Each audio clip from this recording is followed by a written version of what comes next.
भक्तों राम राम, राधे श्याम। भक्ति भाव विद रेणु रस्तोगी चैनल में मैं आपका स्वागत करती हूं। तो जिनका आज जन्मदिन है उन सभी को हार्दिक शुभकामनाएं, और जिनकी मैरिज एनिवर्सरी है उन सभी को भी हार्दिक शुभकामनाएं। तो आशा करती हूं कि आप सब कुशल मंगल होंगे। तो आप सभी को भी गणेश चतुर्थी की हार्दिक शुभकामनाएं। तो आज की वीडियो रहने वाली है कि हम गणेश चतुर्थी पर गणेश जी की पूजा सरल विधि से कैसे करें। तो चलते हैं और शुरू करते हैं।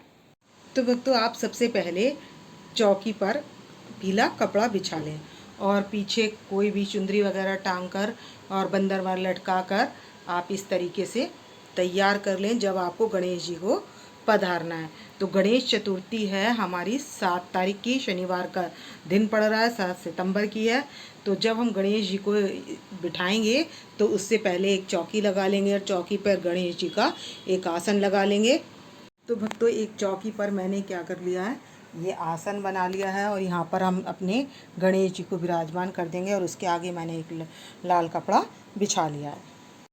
तो भक्तों जब भी हम लाएंगे अपने गणेश जी को तो हम अपने गेट पर जहाँ एंट्री करते हैं वहाँ पर 2 दिए जला लेंगे और 2 सतिये बना लेंगे, एक सिद्धि का और एक बुद्धि का। गणेश जी की पत्नियों का आवाहन कर लेंगे और उनको लाने के बाद इस तरीके से जहाँ भी हमने उन्हें पधारना है तो इस तरीके से पैकिंग करे हुए हम अपने गणेश जी को वहाँ पर विराजमान कर लेंगे। और अब हम जल से शुद्धिकरण कर लेंगे, कुशा लेकर जल छिड़क लेंगे। ये हमने गंगा जल ले लिया है कुशा से और हमने जल छिड़क दिया है। उसके बाद हम अपनी पैकिंग में से जो भी हमारे गणेश जी हैं उनको हम निकाल लेंगे। तो भक्तों पीओपी वाले गणेश जी ना लाएं, जिनसे उनको सिलाने में भी दिक्कत होती है। हो सके तो मिट्टी के बना लें, और मिट्टी के नहीं बनाएं तो बने बनाए भी मार्केट में बहुत अच्छे मिल जाते हैं, तो आप वो भी ले सकते हैं। और जिनके घर में गणेश जी हैं नहीं ला रहे हैं तो वो भी अपने घर के गणेश जी से की पूजा कर सकते हैं। और आपके यदि पीतल का विग्रह है या चांदी का विग्रह है तो आप उन्हें भी इस तरीके से चौकी पर पधार लेंगे। और यहाँ पर गणेश जी के पास में एक साइड सिद्धि और एक साइड बुद्धि का हम स्थापना कर देंगे। तो भक्तों हमारे घर में जब गणेश जी को लाएंगे तो सबसे पहले सिद्धि बुद्धि उनकी दोनों पत्नियों को विराजमान करना है। और भक्तों रिद्धि और सिद्धि शुभ लाभ की पत्नियां हैं, गणेश जी के बेटों की पत्नियां हैं रिद्धि और सिद्धि। तो इसलिए पहले सिद्धि बुद्धि को बुलाएंगे, जब सिद्धि बुद्धि को बुलाएंगे तो रिद्धि सिद्धि और शुभ लाभ अपने आप घर में एंट्री कर जाएंगे। तो जैसे हम लड्डू गोपाल जी को स्नान कराते हैं पंचामृत से, ऐसे ही हम अपने गणेश जी को भी पंचामृत से स्नान करा देंगे। तो मैंने अपने गणेश जी को पंचामृत से स्नान करा लिया है। और इन वाले जो धातु वाले हैं या आपके विग्रह हैं उन्हीं को स्नान कराना है। और इन वाले जो गणेश जी हैं इनको हम छींटा लगाकर ही अपने आसन पर इनको विराजमान कर देंगे। तो यदि आपके पास विग्रह है तो आप पंचामृत से दूध, दही, शहद, घी और शक्कर, ये 5 चीज़ें मिलाकर इनको पंचामृत से स्नान करा लें और करेंगे एक कलश की स्थापना। तो सबसे पहले मैं अपने गणेश जी को, ये मैंने पीताम्बर है तो ये मैंने पीताम्बर पहना लेना है। तो हमने गणेश जी को पटका पहनाकर और उनकी वस्त्र पहनाकर उनको तैयार कर लिया है और यहाँ पर लगा देंगे हम इनके तिलक। तो अब सबसे पहले गणेश जी को तो विराजमान कर चुके हैं, अब पास में चावल रखकर एक साइड सिद्धि और एक साइड बुद्धि को भी विराजमान कर लेंगे। तो दोनों साइड हम थोड़े थोड़े चावल ले लेंगे, चावल की ढेरी ले लेंगे थोड़ी थोड़ी सी, और यहाँ पर हम विराजमान कर देंगे सिद्धि को और बुद्धि को। तो यहाँ पर सिद्धि माता को और बुद्धि माता को, तो इनको हम विराजमान कर दिया है। और इसके बाद हम कर लेंगे कलश की स्थापना। तो भक्तों आपने तांबे का ले लेना है, पीतल का ले लेना है, जो भी आपके पास हो। तो आप कलश के लिए एक पात्र ले लें या मिट्टी का भी ले सकते हैं। और इस पर बना लेंगे हम सतिया। तो इसमें हम सबसे पहले गंगा जल डालेंगे, रेड कलर बिछाया है।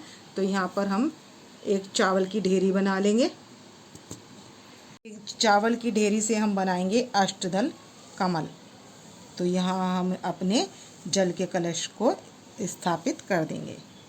तो ये अष्टदल बना लिया कमल हमने, और यहाँ पर विराजमान करेंगे हम जल के लोटे को, ये कलश। गणेश जी के पास दुर्वा रख देंगे हम। तो भक्तों ये है गंगा जली, तो इसमें से हम पहले इसमें डाल देंगे गंगा जल। तो इसमें मैं गंगा जल डाल दूंगी और उसके बाद इसमें हम जल मिला लेंगे। तो भक्तों मैंने बना लिया यहाँ पर सतिया और इसमें जल गंगा जल डालकर जल भर लिया गले तक, और लौंग, सुपारी और एक का सिक्का और इलायची ये सब हम डाल देंगे इस कलश में। और ये 8 बिंदियाँ मैंने चारों तरफ लगा ली हैं। तो ये मैंने कलश का पूजन कर लिया है। और ये 7 या 11 या 5 लगा लेंगे हम अशोक के पत्ते या आम के पत्ते। मैंने रोली और कुमकुम इन पर लगा लिया है और मैं यहाँ पर इनको कलश में स्थापित कर दूँगी। रख लिए चावल और चावल के ऊपर मैं रख लूँगी ये नारियल। तो नारियल जो रखना है हमने जटा जूट वाला चुंदरी बांध कर रखना है, और नोक वाला हिस्सा भगवान जी के आगे सामने की तरफ और मोटा वाला हिस्सा अपनी तरफ होना चाहिए। तो अगर आप सीधा खड़ा रख रहे हैं तो मोटा वाला हिस्सा और नोक ऊपर की साइड होनी चाहिए, और गणेश जी को पश्चिम की तरफ हो और हमारा फेस पूरब की तरफ गणेश जी को दर्शन करने के लिए होना चाहिए। तो भक्तों ऐसे पूजा की थाली तैयार कर लेंगे और कुछ पुष्प और गुलाब का टुकड़ा हम अपने गणेश जी के पास भी रख देंगे। तो कुछ फूल रख देंगे। तो आप गुलाब का पुष्प, पीले पुष्प आप गणेश जी के पास रख सकते हैं। और गणेश जी को उस दिन मैं दुर्वा का हार पहना दूंगी, और मैंने अभी तो दुर्वा इनके पास ही रख दिया। और कुछ पुष्प कलश के पास में भी रख देंगे। और ये वाइट पुष्प मैं रख दूंगी यहाँ पर नारियल के ऊपर। तो भक्तों हम कटे हुए फल भी ले सकते हैं, और लड्डू बहुत प्रिय है। बूंदी का लड्डू हो या बेसन का लड्डू हो, जो हम बेसन का घर में बनाते हैं वो लड्डू हमारे गणेश जी को बहुत प्रिय है। बेसन का लड्डू आप कोई सा भी लड्डू ले सकते हैं, और उसके साथ आपको दुर्वा अवश्य लगानी है। तो सबसे पहले गणेश जी का पूजन करने के लिए हम एक कलश में जल और रख देंगे, और ये हमने कलश देवता को विराजमान कर दिया है, जिससे हम छोटा सा जल का लोटा रखेंगे जो हम छींटा वगैरह देने के लिए चाहिए। तो ये जो जल रखा है हमने शुद्धि के लिए रखा है। और भोग, आपको जो भोग लगाना है वो किस चीज़ का लगाना है? सात्विक भोजन का लगाना है।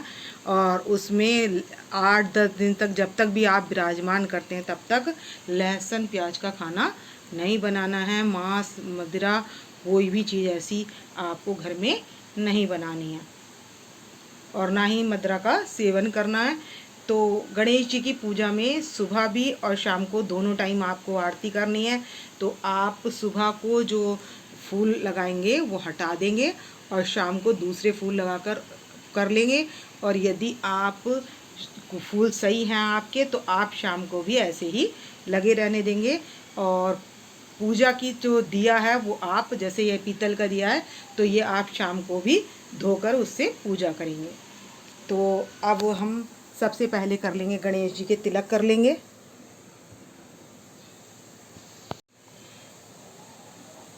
तो यहाँ पर मैं गणेश जी के तिलक कर लूँगी,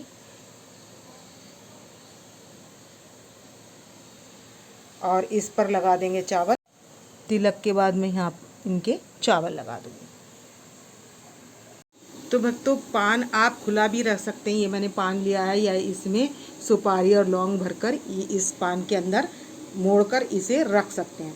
तो आप चाहें तो रोज़ भी बदल सकते हैं, और नहीं तो 10 दिन के लिए इसको बांधकर ऐसे ही गणेश जी के पास रख देंगे।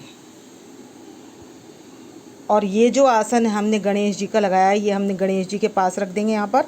तो इसको हम हटाना नहीं है, यहाँ से फूल वगैरह हटा लेंगे, बाकी सब ऐसे का ऐसे ही विराजमान रहेगा। कलश भी यहीं विराजमान रहेगा, सिर्फ हमें फूल हटाने हैं और हाथ से हम झाड़कर साफ कर लेंगे। तो अब कर लेंगे हम आरती गणेश जी की। तो हम दीपक जलाने के बाद सबसे पहले जो वस्त्र धारण कराएंगे हम, तो हम कराएंगे जनेऊ। गणेश जी को जनेऊ धारण कराएंगे हम। और गणेश जी को जनेऊ धारण कराने के बाद हम लगा देंगे इत्र इनके पटके पर भी और इनके वस्त्रों पर भी। तो ये चंदन का इत्र लगाया है मैंने। और अब हम घंटी बजाकर कर लेंगे गणेश जी की आरती। जय गणेश जय गणेश जय गणेश देवा, माता जाकी पार्वती पिता महादेवा। एक दंत जय दंत चारि भुजाधारी, माथे सिंदूर सो मूसी की सवारी। जय गणेश जय गणेश जय गणेश देवा, माता जाकी पार्वती। तो भक्तों, आपने यदि 9 दिन रखना है या 10 दिन रखना है, 5 दिन रखना है गणेश जी को, तो आप क्या करेंगे, जिस दिन इनको विराजमान करेंगे तो उस दिन क्या करेंगे, जो गुड़ होगा वो आप 9 दिन तक भी रखे रहने दें। और इसको जो भी आप रखेंगे तो आप टिफ़िन में बंद करके रखें। और ये जो गुड़ है ये तो हमें गौ माता को देना है, और जो ये प्रसाद है लड्डू का वो हमने भोग लगाकर गणेश जी को, तो हमने भोग किस चीज़ से लगाना है, तो हमने ऐसे भोग लगाना है गणेश जी का नाम लेकर। आपको यदि गणेश जी का नाम आता है तो आप उसी मंत्र से करिए, ओम गणेशाय नमः, ओम गणगणपतये नमः, लड्डू मोदकम समर्पयामि, या मोदकम दुर्वा मोदकम समर्पयामि, ओम गजेंद्राय नमः दुर्वा मोदकम समर्पयामि। तो दुर्वा रखते जाएंगे और हम अपने गणेश जी को इस तरीके से भोग लगाते जाएंगे। तो हमने जो भी भोग लगाना है उसमें दुर्वा डाल लेनी है। तो मैंने प्लेट में अलग दुर्वा रख लिया और वह ऐसे दुर्वा फ्रेश दुर्वा मैंने वहाँ पर रख लिया। तो उस दिन आप दुर्वा की माला भी पहना सकते हैं। तो माला यदि आपने शुरू वाले दिन पहनाई है तो दुर्वा खराब नहीं मानी जाती, तो आप उसको 9 दिन तक भी 4 दिन तक भी पहना सकते हैं, या फिर आप चाहें तो रोज़ भी बदल सकते हैं। और आप फ्रूट्स का भोग लगा सकते हैं और ड्राई फ्रूट का भोग लगा सकते हैं। बहुत सारी चीज़ें हैं जो आप भोग लगा सकते हैं, लेकिन जो भी भोग लगाना है तो एक दिन जैसे छोले चावल बना लिए सुबह में, और शाम में आप सब्जी रोटी का भी भोग लगा सकते हैं। और राजमा चावल बना लिए, छोले चावल बना लिए, अगले दिन कड़ी चावल बना लिए, और मसूर की दाल उड़द की दाल का भोग नहीं लगाना है। बाकी हम सब चीज़ें जो नॉर्मली सात्विक चीज़ें होती हैं हम उनका भोग लगा सकते हैं। तो आप चाहे जितने दिन के लिए विराजमान करें, और जिनके पास जो पीओपी के और मिट्टी के गणेश जी नहीं ला रहे हैं तो वो अपने घर में जो गणेश जी हैं उन्हीं से पूजा कर सकते हैं। तो यानी कि विग्रह वाले ना हो तो इस तरीके से कर लें, और विग्रह वाले होंगे तो आप जो इनको विग्रह को जब स्नान कराएंगे पंचामृत का, तो वो जब आप इसका व्रत करते हैं गणेश चतुर्थी का, उसमें हम व्रत में उसको ले लेते हैं। जब व्रत खोलते हैं तो हम उसको ले लेते हैं। तो इसमें एक बार भोजन किया जाता है। तो आप और चंद्रमा इसमें देखते नहीं है, इसकी लंबी कहानी है। तो गणेश जी की कहानी के साथ पंचामृत का स्नान मैं अलग वीडियो डाल दूँगी।